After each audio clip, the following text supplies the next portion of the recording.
Hello, everybody. So posting a little early this week. I am heading on vacation today, so I figured I'd go ahead and post the my weekly video.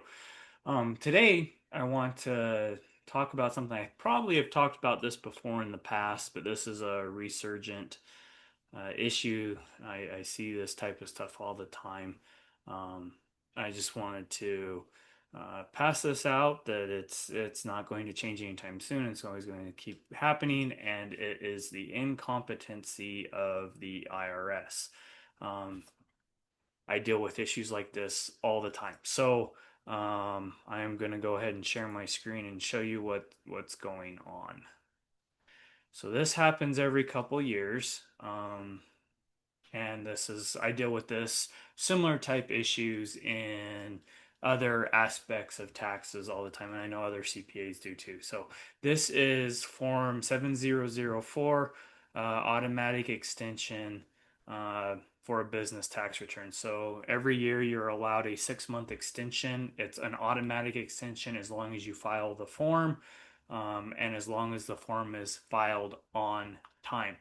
Uh, so you get that for your business returns and your individual returns. Um, Typically, we e-file these extensions and they're automatically accepted within the computer database at the IRS. No human input whatsoever other than us submitting it. Every now and then on a business tax return, especially if it's an S corporation, an LLC filed as an S corporation, if the EIN that you've received for your corporation uh, does not match what you're trying to file for in the IRS's database, it's automatically rejected. For example, typically what we see happen is we pick up a client that has registered an LLC and we elect to have them treated as an S corporation, and we file their tax return or in the middle of the summer, like June, July, August timeframe. Well, the deadline for the next year's taxes is due March 15th.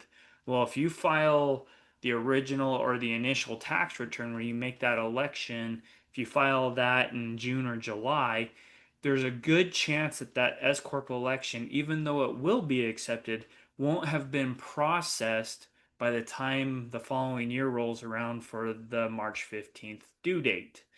So an S corporation tax return due date is March 15th, but it can be automatically extended. Well, if the IRS hasn't processed that election to treat you as an S corporation and you go to e-file the extension, the IRS will automatically reject that extension due to the fact that it doesn't think this entity is an S corporation yet. So then we have to paper file the extension to get it approved.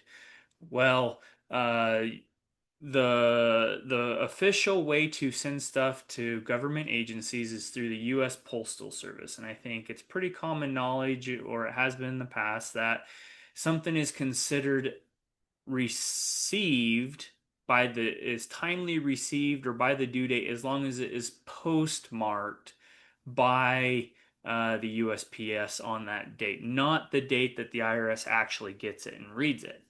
Well, for ease, faster way to send it, I typically fax things like this to the IRS. And so this was faxed. So right here, this is the extension that I faxed in from Jason Taylor, and it was faxed on 3/15/2025 at 4:27 GMT. So this was received by the IRS by March 15th, the due date. So it was actually received in fax. And I have a confirmation of the fax that was sent too. So it was received by the IRS.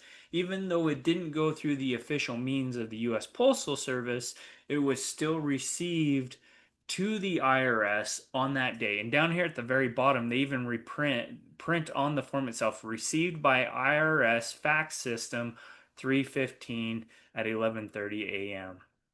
So that's evidence that the IRS actually received this on time. Then received in correspondence. So their system received it, the IRS had control over it, but somebody personally got this on April 29th and stamped it. Now, the problem is the IRS doesn't even understand their own rules. So they hire people who are, I guess, incompetent. That's the only way I can put it because it was received on time at 3:15 and then they're marking it red by April 29th. So it doesn't matter that it was read a month late. It only matters that it was received by the IRS. But if you scroll down here, we are sorry we have not approved your application for extension. Excuse because your application was filed after the date your return was due. Extension was not allowed.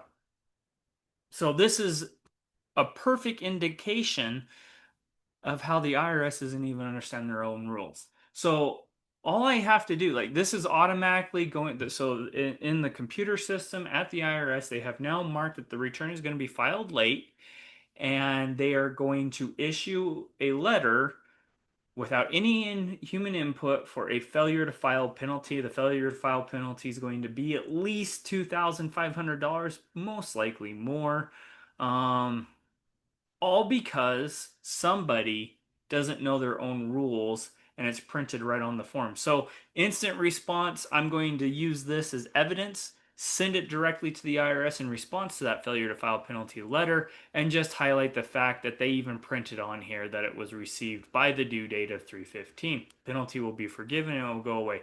All this does is create additional billable time to the client and administrative headaches and clogs up the system for the IRS. So it slows down the entire process because this happened.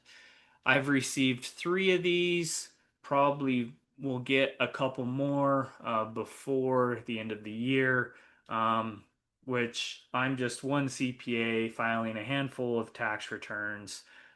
So this is, if you extrapolate that, we're probably talking several million of these. And it's all because somebody at the IRS doesn't know their own rules and can't even read that it was 315. Like I said, this happens every couple of years. It's probably been 3 years since I've seen this happen. It's happening again. It's an easy fix. It's a problem that has to be fixed. But this is what we deal with the IRS. So when you get failure to file penalty letters, those are automatic, and this is one of the reasons why you get them. And typically it's because the IRS has some sort of problem. And then I see other things where things get denied. On different issues, S corp elections, I see them get denied every now and then, merely because somebody doesn't understand their own rules, doesn't understand certain court precedences or IRS regulations or memos or stuff like somebody that we're talking a lot of tax code to know. Um, Somebody doesn't, whoever's reading these things don't understand what they're actually looking at. And because of that, you get a letter saying that you've done something wrong and you're being penalized. The problem is people who get those letters that don't actually respond to them and just end up paying it. Um, that's not correct. Uh, and that's why we're here to help resolve these things. So, anyway, that's what I wanted to point out today. Just another example of how the IRS messes things up all the time. And you really should be going through a tax professional. And if you get letters from the IRS or any taxing jurisdiction, you should not deal with them alone. You should be going through some sort of tax professional to respond to these things. Um, all right. I hope everybody has a great rest of the week and a great weekend. I will not be posting next week as I will be out of the office, but hopefully, or the following week, I will post again. So until next time, hope you do well.